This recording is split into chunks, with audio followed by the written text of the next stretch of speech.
আসসালামু আলাইকুম এভরিওয়ান, কেমন আছেন আপনারা সবাই? আশা করি সবাই ভালো আছেন। বাংলাদেশের মধ্যেই প্রথম আমরাই সবচেয়ে বড় ফ্লোটিং ফাউন্টেন নিয়ে চলে আসছি। অনেক কষ্ট করার পরে আজকে আমাদের প্রজেক্টটি কমপ্লিট হয়েছে। বিভিন্ন সোশ্যাল মিডিয়ায় আমরা এই ধরনের ফ্লোটিং ফাউন্টেন দেখে থাকি, যেটা দেখতে বেশ সুন্দর লাগে। তো অবশেষে আমরাও এরকম সুন্দর একটি ফ্লোটিং ফাউন্টেন বানাই ফেলছি। আমরা বগুড়া পলিটেকনিক ইনস্টিটিউটের মেকানিক্যাল ডিপার্টমেন্টের স্টুডেন্ট।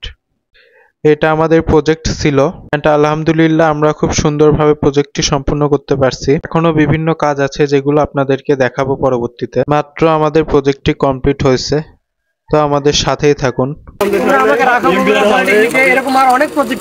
আরো প্রজেক্ট পাওয়া যাবে, এদিকে সবাই আছে, আমরা খুবই খুশি।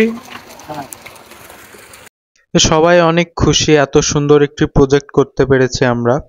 তো সবার কাছ থেকে জানা যাক কেমন লাগতেছে। ব্লগ শুরু হয়ে গেছে। ফিলিং কি ফিলিং কি ফিলিং আমাদের ফিলিং কি ভাই ফিলিং ভাই 20 তারিখে আসছে ভাই বগুড়ায় ভাই। আমরা ইঞ্জিনিয়ারিং আজকে ভাই আছে 16 তারিখ, ওই মাসের 20 তারিখে আসছে। আজকে 17 তারিখ ভাই, 17 তারিখ ভাই। আজকে ডুয়েট এক্সাম ভাই। ভাই না খায় ভাই, না খায়। সার্থক হইছি ভাই, না খায় না ভাই, রাতেও কাজ করছি, নাইটেও করছি।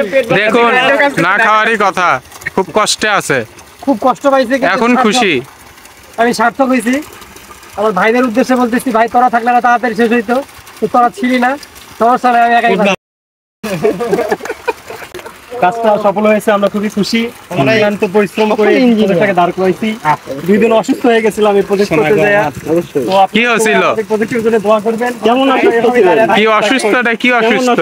অসুস্থটা হয়েছিল ভাই, ওয়েল্ডিং করতে করতে ওয়েল্ডিং এর ধোঁয়া খেয়ে আমি নিজে অজ্ঞান হয়ে গেছিলাম। ওয়েল্ডিং প্লাস ভাই ডেঙ্গু জ্বর, এই সন্ধ্যার সময় মশার কামড়। খুবই শর্ট একটি ভিডিও আপনাদেরকে দেখাইলাম। আরো সুন্দরভাবে লাইটিং করার পর, সাজানোর পর আরো সুন্দরভাবে দেখাবো আপনাদেরকে। আশা করি আপনাদের ভালো লাগবে। বগুড়াবাসী যারা দেখলেন, অবশ্যই একবার হলেও পলিটেকনিক ইনস্টিটিউটে এসে ঘুরে যাবেন। আশা করি আপনাদের ভালো লাগবে। আমাদের প্রজেক্ট আল্লাহর রহমতে খুব সুন্দর লাগতেছে দেখতে। অ্যান্ড এর আপডেট আরো লাইটিং হবে, অনেক সুন্দর লাগবে, আপনাদেরকে দেখাবো ইনশাআল্লাহ। আপাতত এতটুকুই দেখাইলাম। সবাই ভালো থাকবেন, সুস্থ থাকবেন, দেখা হবে পরবর্তী নতুন কোনো ভিডিও নিয়ে। ধন্যবাদ সবাইকে।